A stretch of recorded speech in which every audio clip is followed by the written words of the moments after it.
Hi, are you struggling with managing multiple domains across your business? Well, in this lesson, we're learning all about forwarding domains. So that way different websites can go to the same place. This way you can handle your old domains. You can help people find you on the web. You can maximize your SEO, and you can even block competitors.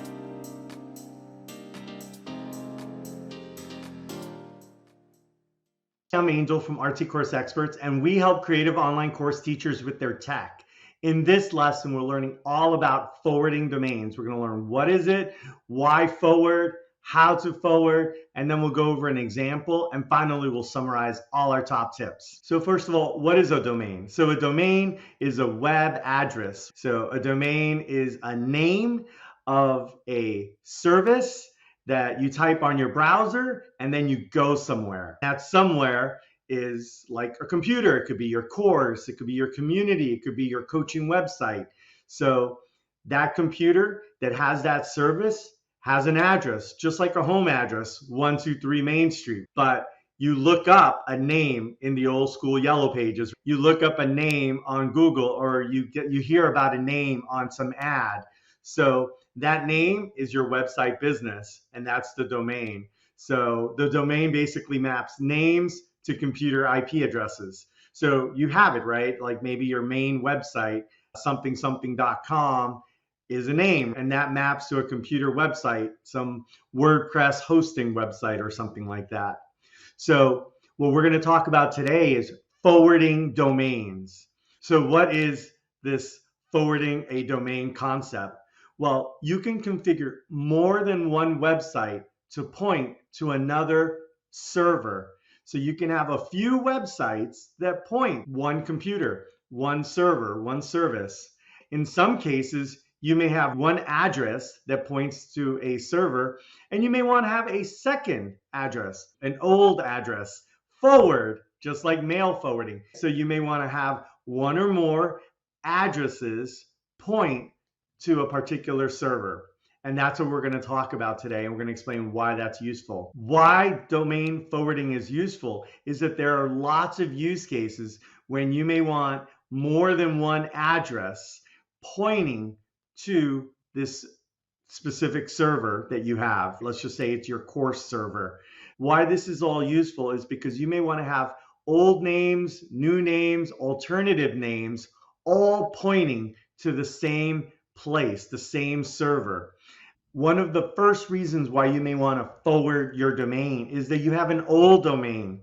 So when you first started your company, you came up with this name, and over time you evolved that name. So you don't want to support two different websites. So you want to take your old domain and have it forward to your new domain, your old whatever it was.com to your new latest.com. So you have these two names that both point to the same server. And so that's the very first reason you may want to up. The next reason you may want to forward domains is that you may have different businesses, right? You may have kind of a container business that oversees, that is an umbrella across all your businesses. And then you may want to have one specific sub business. And in some cases, they're just different names, but they all go to the same place. So if that's the case, you may have your overarching company name point to the same place as your main product or your main service name. So basically you end up with these two names that both point to the same server. Another reason why you may want to forward your domain is that you have a singular or plural version of your business name or your service name. So maybe you're doing something for authors, but you may want to also catch author. So maybe your brand is something something authors, but you also want to catch something something author.com. So in this case, you end up with two domains. You actually go and buy that second domain on GoDaddy or wherever, and then you have two names, two addresses, but they both point to the same place. One is your main website with the official name, and the other is sort of the singular plural version. The same thing can happen for spelling or for words that sound similar, or for words that have dashes in the middle. So you may have an example, a word, your main brand may be frequently mistyped. Uh, your main brand may be frequently misspelled, or maybe it has an interesting spelling that is hard for people who don't speak your native language. Or maybe you first thought that your brand has these two words and you decided to buy it with a dash, but later you decided to combine it without the dash. So for all these cases, you would buy alternative domains that handle those variations and have them forward to your main address. Another reason to forward domains are to protect yourself from competitors, basically build a moat around you so that you can protect from other future businesses coming into your space. So maybe you have a course on architecture. So maybe you're something architecture helpers, something architecture designers. Over time, you may decide to also have and protect your business. So you have something architecture advisors, something architecture consultants, something architecture courses. So whatever that kind of core brand is, and then you're expanding and covering all these different variants that could potentially come and to your market share in the future. Another reason to forward your domain is to preserve SEO value. Let's just say you started off with some domain and you ran that business for a few years. You had blog articles, you had backlinks, you have all this other SEO juice, right? That Google loved and knows about you. Well, when you forward your domain properly, instead of just redirecting with a web link, you get all that original SEO juice forwarded to your next domain. So that second company, that second domain is going to get all the Google search love that you've earned on that first domain with all the hard work. So forwarding gives you all that SEO benefit. Depending on the type of company you run, you may also use cold email addresses to reach out to certain people. And when you go ahead and use cold email, you often end up using other domains, related domains, similar domains. You're going to want those other domains to also forward. So it's not just an email address. If somebody were to check that and look up that email address, you want it going to your main website, your main course, your main community, whatever it is, your landing page. So as you use cold email outreach to expand your audience and your reach and your sales, you're going to also want to make sure that those domains forward to your main service. Finally, as you expand your business and your system and it gets more and more complicated, it might make sense to break up your business parts. So for example, let's just say you have a community for writers, and over time, this community of writers ends up having a help page or an about us page or some other. So let's just say you have a community for set designers, right? For Broadway, for theater, for movies, you have the set designer community and everybody's talking there. Over time, you discover that you need a bunch of help topics outside of your community. So you already have your main sales page, you have your community, which is potentially a subdomain or a separate domain. That's where you actually access the community. But you find yourself having all these resources and documents outside of your community.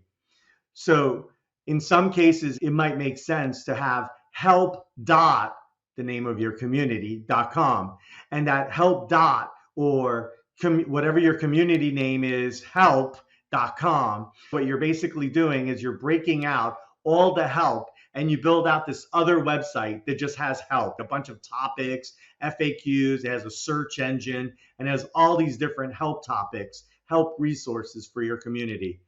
It just didn't make sense to combine it. Maybe it wasn't part of the community platform you had.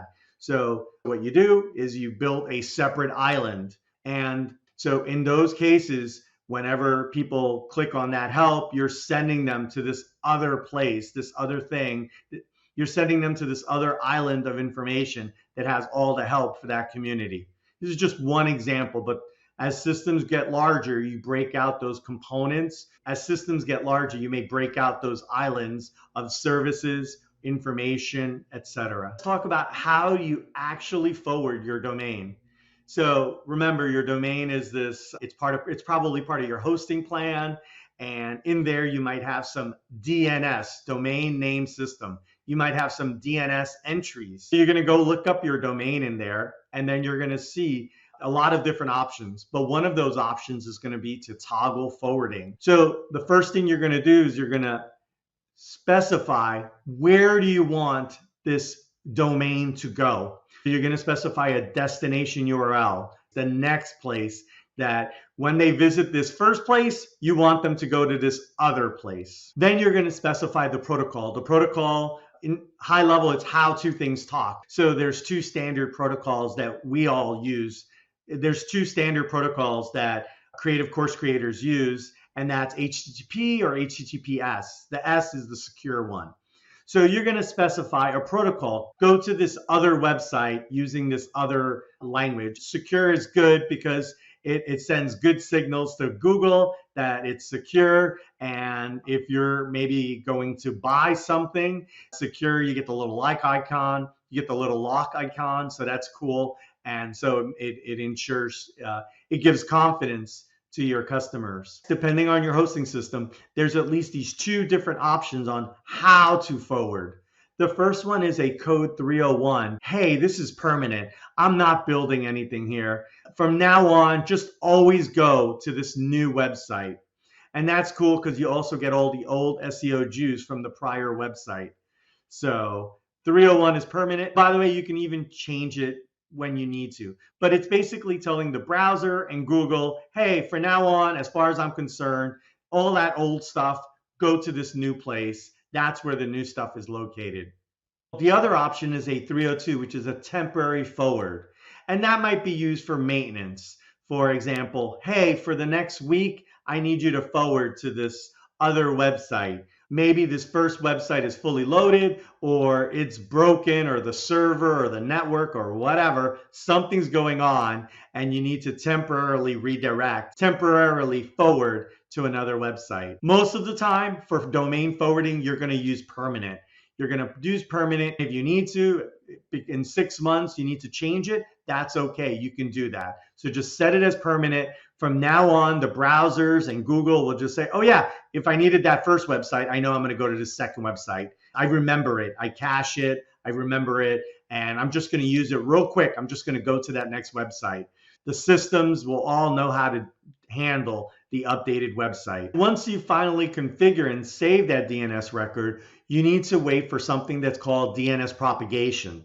So that's where your hosting is going to now tell all the other hosting providers, all the other DNS systems, hey, all the other yellow pages. It's going to let them all know, hey, when you're looking for this something.com, go to this other place. So they're, over the next 24 hours, they're all going to update each other. So every internet service provider all around the world is going to have their DNS updated with information for your website. Now let's go over an example about how to actually configure domain forwarding for some business use cases. Let's just say you start off with, in this use case, you decided to buy yofatbeats.com because you're going to teach hip hop music. Maybe you're going to teach hip hop drum lessons or mixing and creating beats.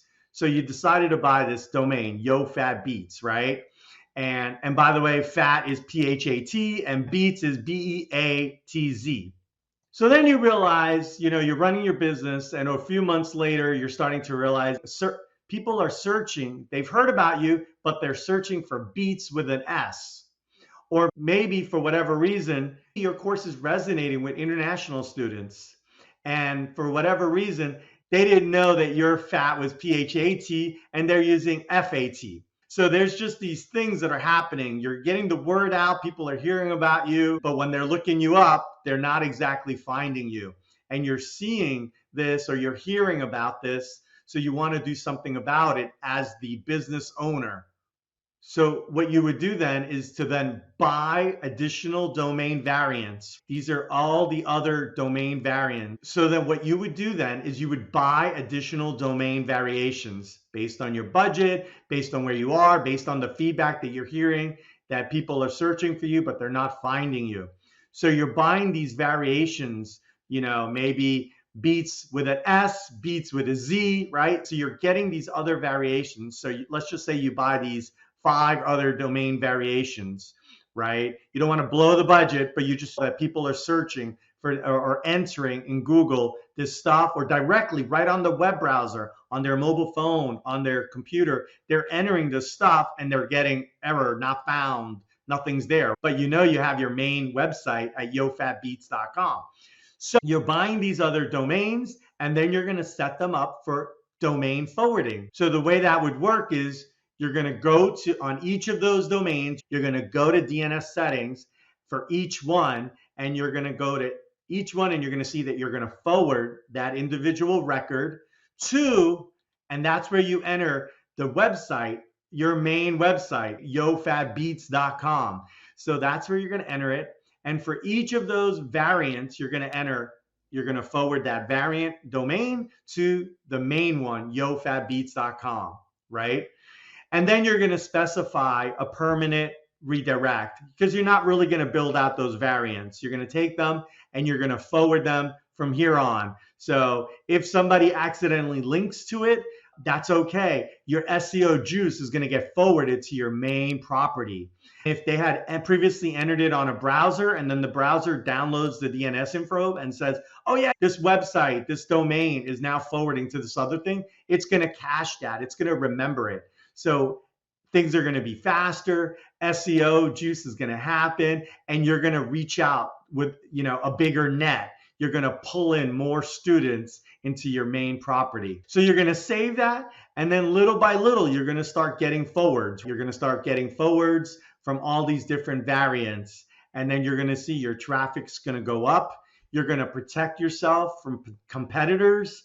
Maybe in the future, if you evolve your brand into a different name, you can also use domain forwarding so that you can catch different variations of your business as you evolve, from maybe drum lessons to beats, or to an entire music production business. So to level up, use redirects to easily have more addresses go to existing servers. So that way, the main server that you have with your website, with your courses, with your community, that all just keeps going. You're just sending more, you're just forwarding more visitors to your primary websites. Let's summarize. Here are the top things you need to know. So domains are names that map to computers, IP addresses. And usually you have a domain for your main website, something.com. So you use domain forwarding when you have more than one name pointing to the same place. Super useful for old domains, different domains, even to build out and to block competitors. There's a lot of different reasons why you may want to forward domains. And then it's super easy to do. You go to your registry, it's super easy to do. And if not, tech helpers like RT Course Experts can help you out. You're basically going to go for each domain you want to forward, choose it, update the record of where you want it to go, specify your protocol, say that it's a permanent, save it, and then a few hours later, anybody that visits that old address is going to start appearing at the new address. So now you're a lot smarter on forwarding domains for your creative e-learning business. To learn more, check out the info and links in the notes. If you're loving this stuff, subscribe to keep leveling up your creative business. And if you need any tech help with your courses, community, or teacher website, visit www.rtcourseexperts.com. Thanks for hanging out. Let's stay in touch.